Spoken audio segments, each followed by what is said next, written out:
ఈరోజు బిలాల్ నగర్ నుంచి Telugu Desam party booth convener కరీముల్లాతో పాటు 10 ఫ్యామిలీస్ జాయిన్ అవ్వడం జరిగింది. టీడీపీ బూత్ కన్వీనర్ ఆయన. ఇప్పుడు ఫస్ట్ నుంచి తెలుగుదేశం పార్టీ, ఎప్పుడు మాకు వైసీపీ పార్టీకి ఓటేయలేదు. మొదటిసారి తెలుగుదేశం పార్టీ బూత్ కన్వీనర్ కూడా రావడం జరిగింది. చాలా సంతోషంగా ఉంది.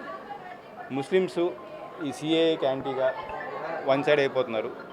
ఎందుకంటే తెలుగుదేశం పార్టీ వస్తే బీజేపీ వచ్చినట్టే అనే ఫీలింగ్ బాగా వచ్చింది ముస్లిమ్స్కి.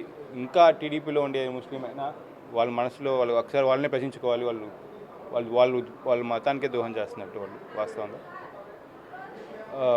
అట్లాగే నాకు తెలిసిన వరకు ఇస్లాంపేటలో ఎప్పుడు రాని మెజారిటీ వస్తుంది. బిలాల్ నగర్లో కూడా నేను తిరుగుతున్నాను కదా, ప్రతి ముస్లిం ఒకటే అడుగుతున్నారు, అసలు ఎట్లా మేము ఉండలేకపోతున్నాం తెలుగుదేశం పార్టీలో గట్టిగా వాళ్ళు చెప్తున్నారు.